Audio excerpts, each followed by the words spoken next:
I'm always coughing because it's fucking weed. All right, get myself together.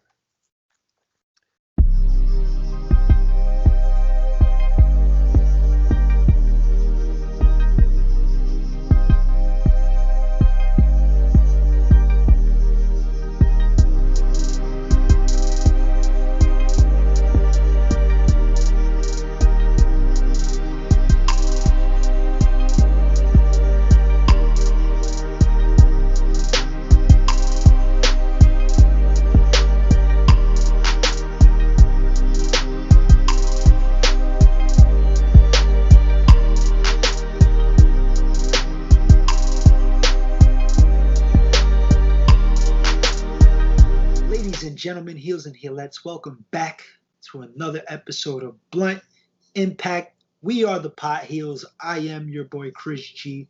This is the three-time baby making champion of the world. And we are joined by our co-host, Mary Jane. Ness, how are you feeling tonight, brother? Feeling mighty fine, man. I think I might have liked this episode of Impact a lot more than you did, but also I watched this while I was over the influence, so to speak. So it seemed like it was a lot better than probably what it was, but I was thoroughly enjoyed. Oh, it wasn't a bad episode. I expected a little bit more coming from our champion, our new champion, Kenny Omega. Well, but yeah. you know, we'll get into that towards the end of the show. We are reviewing the April 29th episode of Blunt Impact. But before we get into it, I want to encourage everybody at home, please hit those thumbs up, like this video, share this video with people you don't even talk to. The chick in middle school that turned you down, now she's fat, she got 7 kids, and she's trying to hit. You may not want to let her hit, but fuck it, send her this video. Maybe she'll watch it. Comment, of course, let us know what you liked, what you didn't like, and subscribe. Hit that subscribe button. Be part of the True Heel Heat family. Ness, I am ready to light my Mary Jane. I want everybody at home, whatever you're smoking, joints, blunts, pipes, bongs, please hit whatever. Light the shit up. Light the shit up whenever we light it. We're going to count down from 3 and we're going to light up at 1. Ness, are you ready? Yes, sir, I'm ready. All right. 3, 2, 1.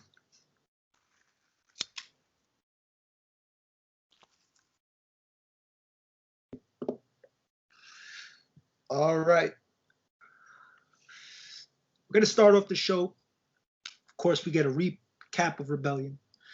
We also get Matt Striker and D-Law on commentary, as always.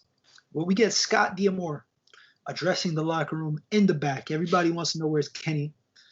Everybody wants to know what's the deal, who's going to be the number 1 contender. Everybody wants a shot at Kenny. Kenny's not even there. He's playing games. Him and Don Callis playing games. Scott tells everybody, go out to the ring. I'll address everybody out there. But he tells Callis first, it's in the contract. He better be here physically by the end of the night, or he has to relinquish the title. He'll be suspended, and he'll also be indefinitely suspended from AEW. So he has roughly 2 hours to make it there. He's probably who knows where. But we get to the ring, and Scott finally announces that there will be a 6-way match at Under Siege, their next Impact Plus special, to determine the number 1 contender for the Impact World Championship. Puts over Jake something, tells him to get into the ring, and he wants him to see him shine. So he gives him the first shot against this man, and it is the returning Chris Bay. The roster's on the outside watching this match, which is cool because nobody really went to the outside. The whole match was in the ring, which is kind of rare nowadays. You always almost get a spot to the outside, unless it's a squash. But good mix, right? Bay's athleticism versus Jake's strength. He made Jake look super strong because he's just flipping and flopping all over the place for him. Very innovative. But towards the end, Rohit Raju grabs Jake's leg to cause a distraction. Bay uses the ropes and a roll-up to get the W, and he is the first man going into that 6-man qualifying match. What do you think about this match? And what do you think about this 6-man Under Siege? The 6-man Under Siege is going to be very interesting because from the start of the show throughout the whole show, everybody's focused, like laser focused. Just kind of gave off a vibe that nobody wants this man, Kenny Omega, to be Impact World Champion and TNA Heavyweight Champion, because clearly he's got the unified belts. This match itself, I'm glad. I mean, it was nice to see Jake something be utilized, and it sucks because like I want them to push Jake still, but it was up against Chris Bay.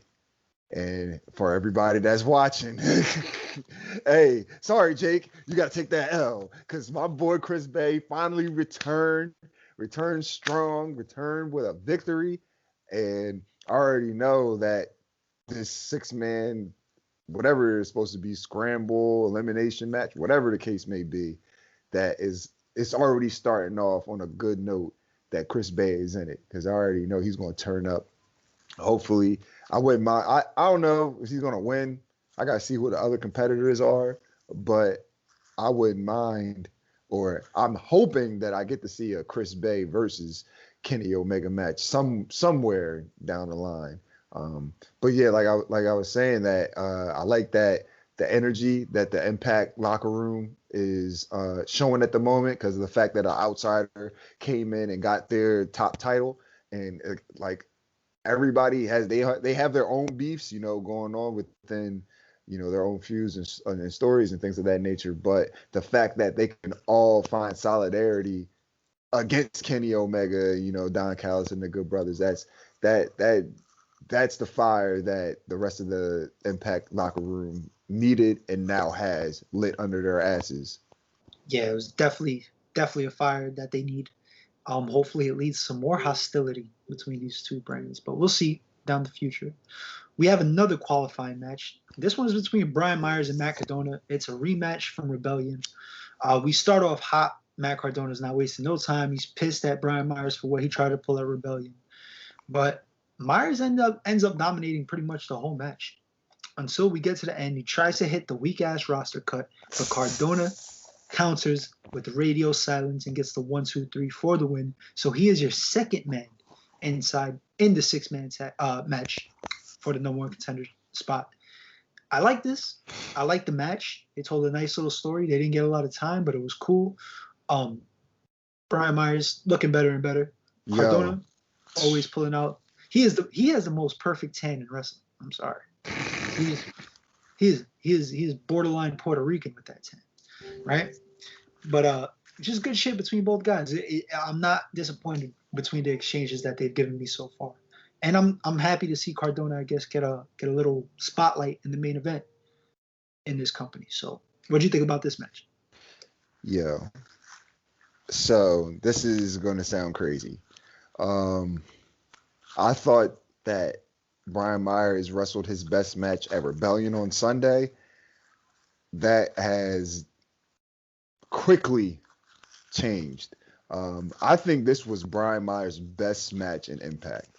Honestly, the intensity and animosity he had for Matt Cardona in this match specifically showed in the ring. And if you're hearing this from me, again, if I'm giving props or giving kudos to Brian Myers on his wrestling, he did a very good job. Trust me, because I'm the first one to call him out on his wrestling. Again, he did set up for that weak-ass roster cut in the end, but storyline-wise, Matt Cardona picking up the victory after taking the L Sunday, it was probably predictable. But the match itself, again, Brian Myers just won at Rebellion. Now, post-Rebellion, they're facing each other in a qualifying match for the 6-man match. And Brian Myers, again, coming off that win, coming off that high, got all the confidence in the world. He knows he can beat Matt Cardona again. And throughout this whole match, it looked like he was going to beat Matt Cardona again. Worked his knee, literally the whole match.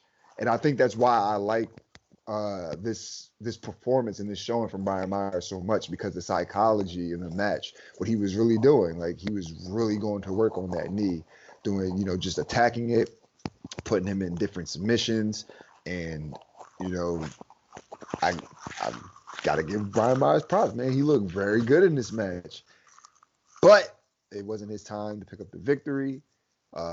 It's a nice babyface story.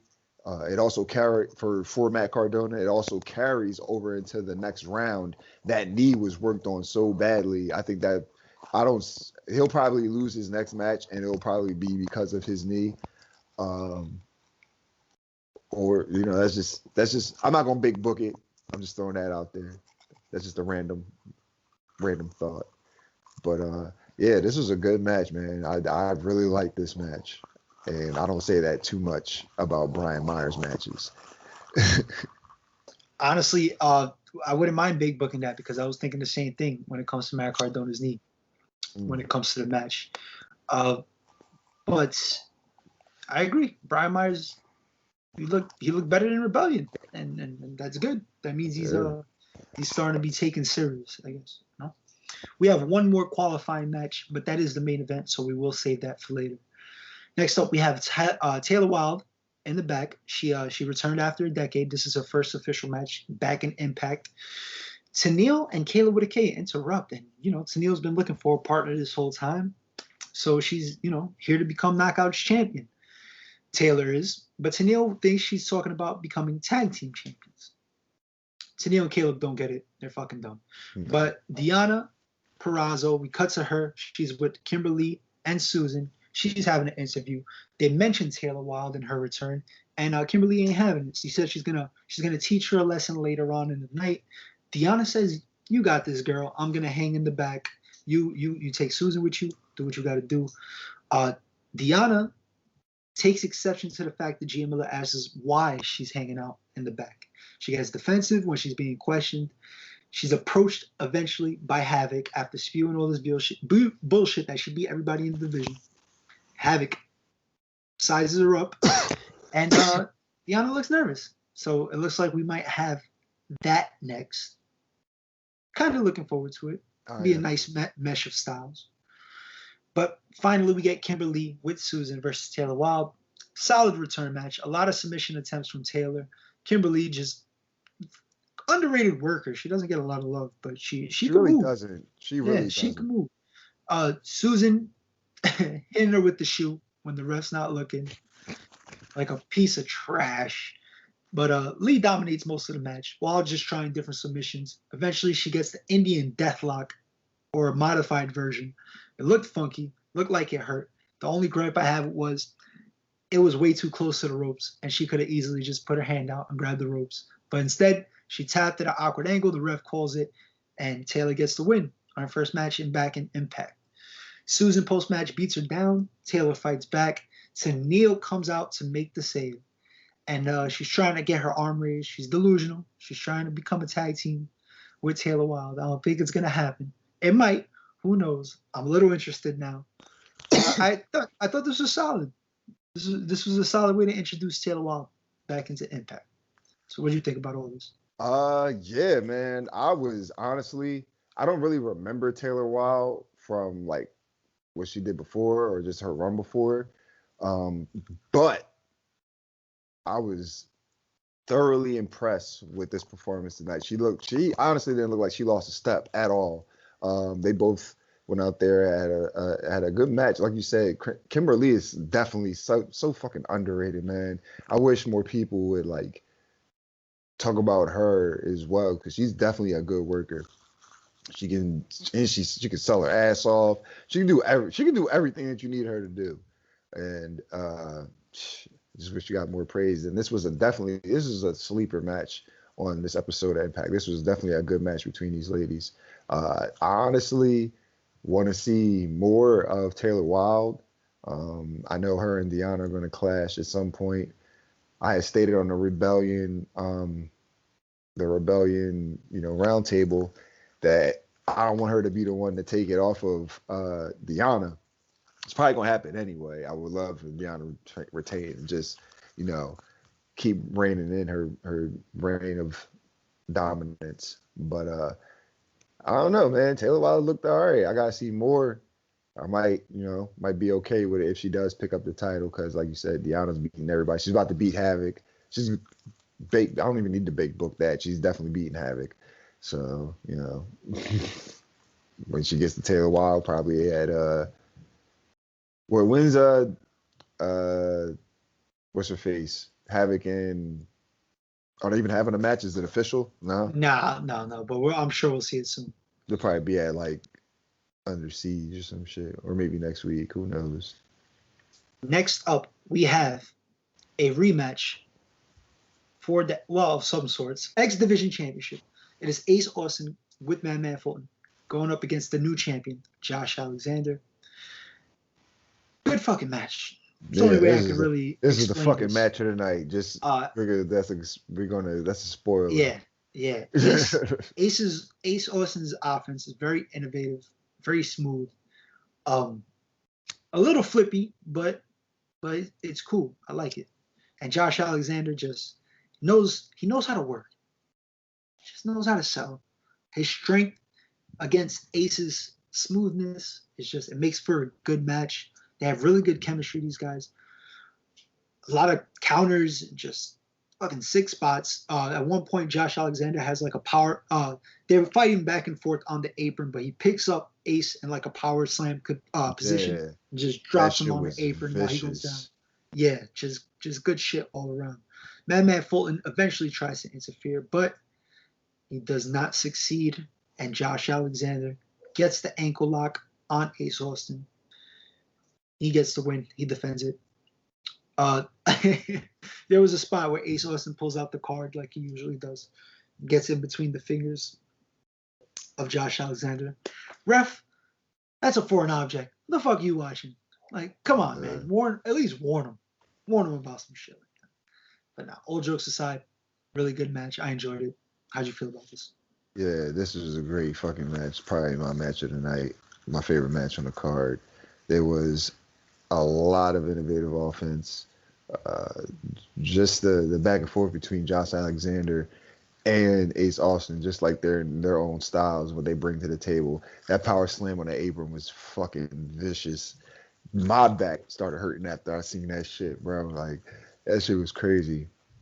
And then it's just like, I'm so happy for Josh Alexander that he's getting, the show what he can do and be a champion while doing it, because he brings a different type of style to the X division, so to speak, where it's like he's fast, but he's not fast and like flying and flipping and shit. Like, he's fast. I'm going to be faster to fucking stiff arm you in the face type shit. And that is something different and something that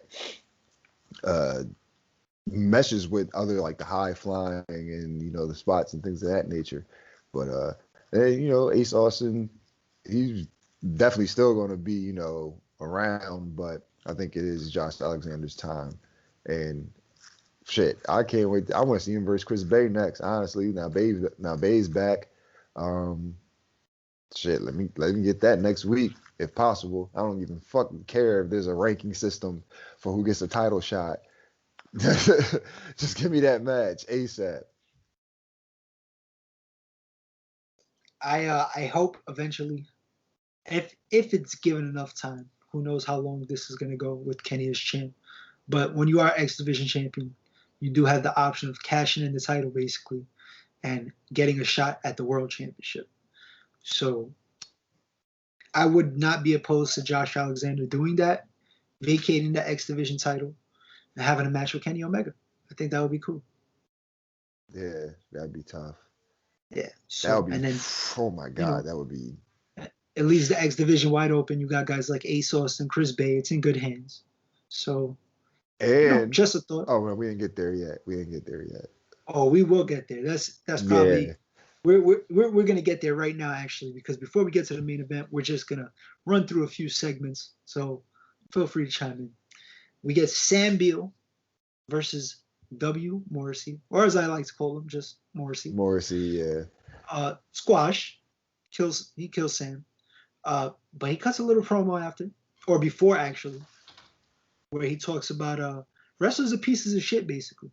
But he's not afraid to admit that he is one. Which is cool. That's some real At nigga least he's shit. honest about it. Yeah, that's RNS. He that's what it is. It's cool. I like that character. Fuck it. Why not? He just comes in and beats people. We got a Willie Mack interview. He's asked about Morrissey because Morrissey seemed to beat him down a little bit at Rebellion.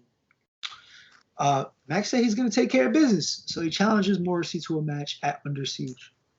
So I like how Willie Mack is kind of becoming the gatekeeper of I think that's a good role for him.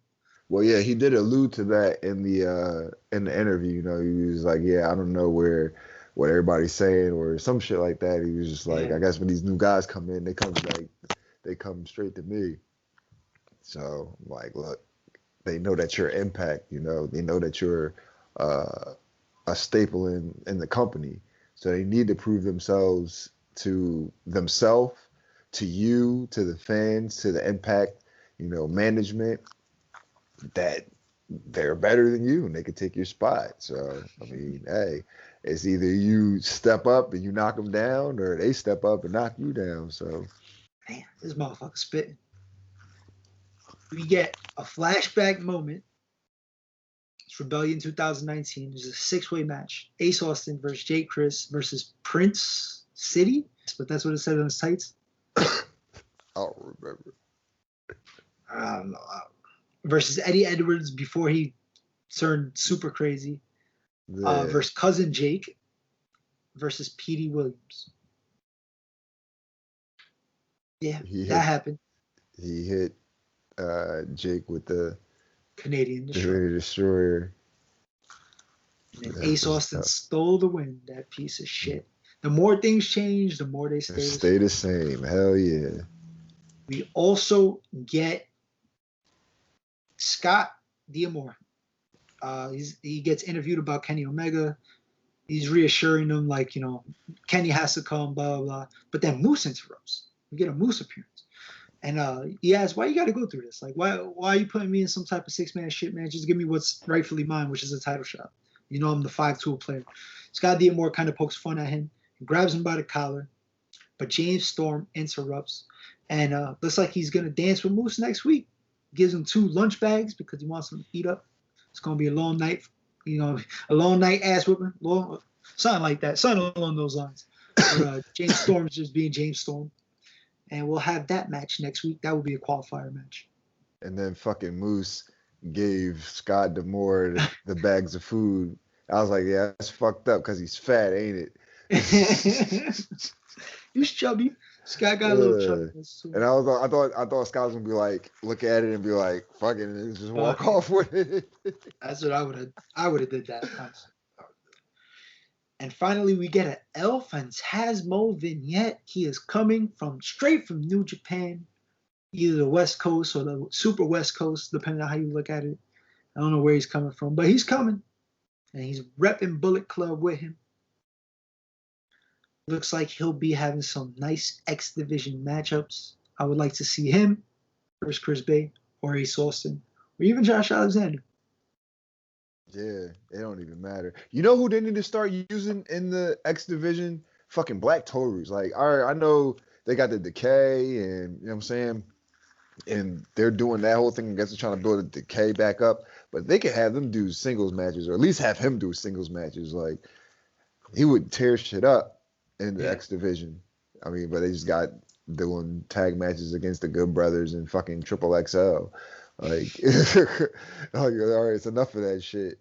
Give it, like, use Black Taurus by himself sometimes. Yeah, that would be a good idea. I doubt we'll see it, but that would be a good idea. Yeah. Finally, we get into the main event. We get a string of segments throughout the night. Don Callis is on the phone. He's talking to Kenny Omega. Tells him to take the jet. He'll be here in a few minutes. Very, very soon. Sami Callahan interrupts. Tells him that he's coming for what's his. Because he will be having a match against Eddie Edwards, which is a qualifying match. But before that, Don Callis sees Johnny Swinger and Hernandez in the back. And Johnny Swinger, I'm down 20 rags, Daddy, because the Swingers' pal is not looking too good. They keep losing and giving money to the people. But they make an exchange. You go get a lackey or get a stooge to go pick up Kenny for me. We'll settle the debt for the 20,000. I'll text you the address. Page me, daddy.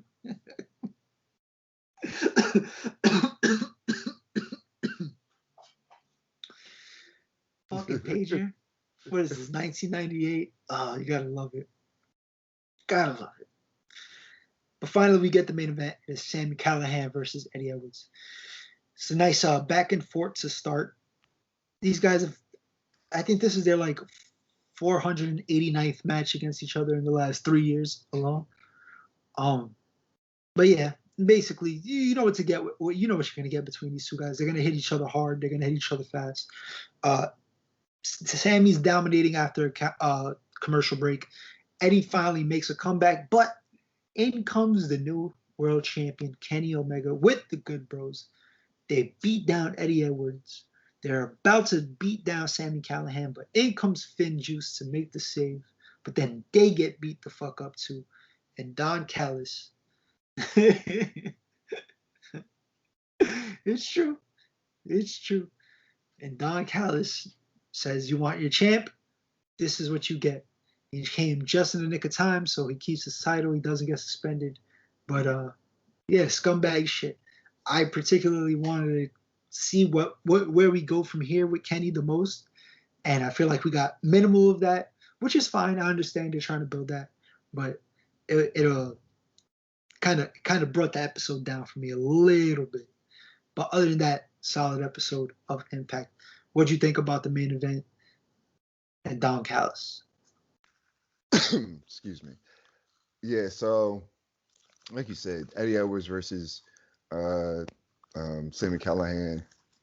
You seen one, you seen them all. No, excuse me. It was a decent match for what it was. The heel shit, far as Kenny showing up with like 5 minutes left in the show or some shit like that. Like, I don't care. I didn't really expect him to be like at Impact like that, like just on the show. Like, if he'll just pop up here and there, but like they're implementing that he's going, like he has to be there, or he will not be wrestling. Like, period. So I like that they are putting this aspect on it, because that makes him be on TV, and that gives them more time to build this story. As you can see, the whole Impact roster wants to like be the one, or be the person to beat Kenny and bring the title back. And now it's just like they're going to build up who exactly it is. In my opinion, your opinion too, is Moose.